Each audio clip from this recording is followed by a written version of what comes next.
खान साहब जो हैं, उनके साथ 2-3 दिन से खबरें आ रही थी कि कोई बातचीत हो रही है, कुछ सलाम-दुआ चल रही है उनके साथ ज़रा, और 2 बंदे भी उन्होंने कल नॉमिनेट कर दिए थे, गंडापुर साहब और गौहर खान साहब, जो कि फ़ौज से, लेकिन आज वो बड़े मायूस नज़र आए और उन्होंने कहा कि मुझे बेवकूफ़ बनाने की कोशिश की जा रही थी और मुझे जो है ना वो कहा गया कि एहतजाज मुलतवी कर दें, तो फिर आपके साथ मामलात सेट हो जाएँगे। तो ज़रा बताइए कि कोई बातचीत हो रही थी, क्योंकि मोहसिन नकवी साहब तो कह रहे हैं कि कोई इस तरह के बंदे से बात नहीं हो सकती जो थ्रेट्स कर रहा हो हमें। तो हुई भी है या बस ये ऐसे ही दरफ़ुंतनी थी? देखें, असल सूरत-ए-हाल ये है कि बैरिस्टर गौहर और गंडापुर इमरान खान को बेवकूफ़ बना रहे थे। हुँ, असल सूरत-ए-हाल ये है कि एस्टेब्लिशमेंट ने बैरिस्टर गौहर और गंडापुर को ये बताया कि जो उनके प्लान हैं 24 नवंबर के हवाले से, उस पर रियासत बहुत सख्त एक्शन लेगी और उनसे इस बार कोई रियायत नहीं की जाएगी। और हुँ, इसके नतीजे में जो है पीटीआई के का ज़्यादा नुकसान हो सकता है। जो भी प्लानिंग आप 24 नवंबर के हवाले से कर रहे हैं, रियासत ना सिर्फ़ उसका मुकाबला करेगी, बल्कि रियासत का रद्द-ए-अमल पिछले तमाम रद्द-ए-अमल से ज़्यादा सख्त होगा। नतीजतन ये बात बैरिस्टर गौहर और गंडापुर के लिए परेशानी का बायस थी और उनका ख़्याल था कि इसके नतीजे में तहरीक-ए-इंसाफ का बहुत बड़ा नुकसान हो जाएगा। अब इस नुकसान से बचने का एक ही तरीका था कि 24 नवंबर की कॉल को कॉल ऑफ कर दिया जाए और वो कॉल हुँ, ऑफ जो थी वो इमरान खान ने करनी थी। बैरिस्टर गौहर और गंडापुर ने इमरान खान को ये चक्कर दिया कि हमारी एस्टेब्लिशमेंट से बातचीत जारी है आपकी रिहाई के लिए, तो आप 10 दिन के लिए कॉल आगे कर दें, तो इस दौरान हम बातचीत फाइनल कर लेंगे। ठीक। इसमें एस्टेब्लिशमेंट ने कहीं गंडापुर या बैरिस्टर गौहर को नहीं कहा। एस्टेब्लिशमेंट तो उनको ये बता रही थी कि आप जो भी 24 नवंबर को करने जा रहे हैं, इसके नतीजे में आपका नुकसान काफ़ी ज़्यादा हो जाएगा और इस नुकसान की ज़िम्मेदारी आप हम पर नहीं डालेंगे। वो गंडापुर को कह रहे थे कि आपको आपकी हुकूमत जाती है या पीटीआई का नुकसान होता है, पर्चे होंगे, गिरफ्तारियाँ होंगी। हम इसको एक और 9 मई की तरह देखेंगे, तो आपका उतना ही नुकसान हो जाएगा जितना 9 मई को हुआ या 9 मई से हुआ, तो ना आप अपने नुकसान क्या परवाह करें। हुँ, ये गंडापुर भी और बैरिस्टर गौहर ने सोचा कि हम जाके खान साहब को कहते हैं कि जी हमारी बातचीत हो रही है, आप कॉल आगे कर दें, इस तरह कॉल मुलतवी हो जाएगी और हम खान साहब से कॉल मुलतवी करा लें। हुँ, एक मीडिया हाउस ने भी इसमें काफ़ी किरदार अदा किया, लेकिन टेक्निकली एस्टेब्लिशमेंट कोई बात नहीं कर रही थी और हुकूमत कोई बात नहीं कर रही थी। ये गंडापुर और बैरिस्टर गौहर का अपना गेम प्लान था कि जी हम आपको इमरान खान से कॉल ऑफ करा देते हैं, आप हमें मिलने दें, हम इमरान को कायल कर लेंगे। एस्टेब्लिशमेंट ने और हुकूमत ने सिर्फ इतनी सहूलतकारी की कि 2 दिन लगातार गंडापुर और बैरिस्टर गौहर को इमरान खान से मिलने दिया और हुँ, उनको कायल करने के लिए वक़्त दिया। कि इन्होंने एस्टेब्लिशमेंट से कहा था कि हम कॉल जो है कॉल ऑफ करा देते हैं। आप हमें खान साहब तक रसाई दें, हम उन बात करने दें, हम उनको मना लेंगे। लिहाज़ा एस्टेब्लिशमेंट ने उनको ये मौका फराहम किया, ये नहीं मना सके। प्लान अपनी जगह मौजूद है, एस्टेब्लिशमेंट ने और हुकूमत ने जो प्लान बनाया है सख्ती का, वो अपनी जगह मौजूद है। अगर खान साहब ये कह रहे हैं कि मुझे ट्रैप किया जा रहा था या मुझे धोखा दिया जा रहा था, तो वो धोखा गंडापुर और बैरिस्टर गौहर दे रहे थे, एस्टेब्लिशमेंट तो नहीं दे रही थी।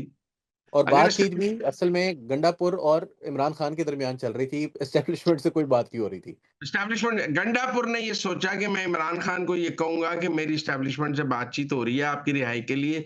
आप 10 दिन के लिए मुलतवी कर दें तो रिहाई हो जाएगी आपकी।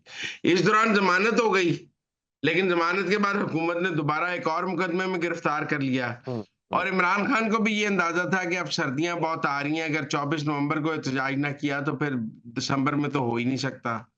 फिर तो हुँ, जाके मार्च तक करना पड़ेगा। और मार्च इसलिए के रोज़े। हाँ, तो इसलिए मेरे ख़्याल में खान साहब को भी पता था कि इससे आगे उनके पास टाइम नहीं है, ऑलरेडी सर्दी बढ़ती जा रही है। तो हुँ, बस उन्होंने भी कहा जुमेरात तक कुछ होता है तो देख लो, नहीं तो फिर एहतजाज होगा। तो कोई बातचीत हो ही नहीं रही थी तो जुमेरात तक क्या होना था? हुँ, आपका ख़्याल है कि ये एस्टेब्लिशमेंट जो है जिसमें आसिम मुनीर और आसिम मलिक हैं इस वक़्त, वो हुँ, इमरान खान की रिहाई अफ़ोर्ड कर सकते हैं? इस वक़्त पाकिस्तान इमरान खान की रिहाई का मुतम्मल हो सकता है। इमरान खान रिहा होगा तो वो जाके केपी बैठ जाएगा। आप बताइए कि बुशरा बीबी को रिहा करने का फ़ायदा हुआ या नुकसान? बिल्कुल नुकसान हुआ है। नुकसान नुकसान हुआ हुँ, है। उनके व्यू उसने से ये देखा जाए 24 तो बिल्कुल। नंबर वाली सारी कॉल ये इस तरह मैनेज नहीं होनी थी, जैसे अब गंडापुर ने इसको इस तरह मैनेज करना था जैसे बुशरा बीबी मैनेज कर रही हैं। हर एमएनए एमपी को 5,000 10,000 टारगेट, ये वो मॉनिटरिंग का एक सेल बना दिया गया है केपी में, रेस्क्यू 1112 के दफ्तर में। बुशरा बीबी ने अपना एक सेल बनाया है और कहा है कि हर बंदा मुझे वीडियो भेजे। वहां पे 25 सोशल मीडिया के अपने ट्रस्टवर्दी लोग बिठा दिए हैं और हर एमएनए एमपी को फोन कर रही हैं, जिले अहदेदारों को फोन कर रही हैं। आज अगर एस्टेब्लिशमेंट इवैल्यूएट करे हुँ, तो क्या बुशरा बीबी की रिहाई का फायदा हुआ या नुकसान? नुकसान हुआ है। हुँ, गंडापुर ने तो ऐसी किसी कॉल में या इस तरह का काम नहीं करना था, वो तो डी चौक से पहले गायब हो जाता था। बुशरा बीबी की रिहाई से गंडापुर भी मुश्किल में है, बैरिस्टर गौहर भी मुश्किल में है, एस्टेब्लिशमेंट भी मुश्किल में है, हुकूमत भी मुश्किल में है। तो हुँ, लिहाजा वो जब है तो फिर वो इमरान खान को क्यों रिहा करेंगे? एक गलती दुरुस्त। काफ़ी नहीं है। एक और गलती कर लेंगे कि इमरान खान, यहाँ तो बुशरा बीबी की रिहाई के बाद मामलात बहुत सुलझ जाते, सुकून हो जाता और बुशरा बीबी ऐसे अमल करती कि एस्टेब्लिशमेंट सोचती कि अगर हम आगे इमरान को भी रिहा कर दें तो क्या फ़र्क पड़ता है। देखें बुशरा बीबी को रिहा करने से बेहतरी हुई है, माहौल ठंडा हुँ, हुआ है। सिर्फ हुँ, या तो आप ये समझिए ना कि बुशरा बीबी की रिहाई के बाद हुकूमत का और पीटीआई के दरमियान माहौल ठंडा होता, एस्टेब्लिशमेंट और पीटीआई के दरमियान माहौल ठंडा होता, तो ये सोचा जा सकता था कि अच्छा यार नेक्स्ट स्टेप में इमरान खान को भी रिहा कर देते हैं। ये तो इससे तो आइस मेल्ट होती है, इससे बॉइलिंग वाटर टेम्परेचर नीचे आता है। पर आप देखें ना वो तो काउंटर प्रोडक्टिव हो गया बुशरा बीबी को रिहा करना। हुँ, तो इसलिए मेरा ये ख्याल है कि किसी भी सतह पर, किसी भी मौके पर एस्टेब्लिशमेंट और पीटीआई के कोई मुज़ाकरात नहीं हो रहे थे। भाई इमरान खान की रिहाई पे मुज़ाकरात हो ही नहीं सकते। इंतखाबात के नताइज को बदलने पर कोई मुज़ाकरात हो ही नहीं सकते। ये तो मंसूर अली शाह करने जा रहा था कि सारे इंतखाबात के नताइज खत्म करके नए इंतखाबात अनाउंस करने, तो जिसके लिए 26वीं तरमीम कराई गई है। तो अगर आपने ये मैंडेट वापस ही करना था तो 26वीं तरमीम क्यों पास करानी थी? मंसूर अली शाह का रास्ता क्यों रोकना था?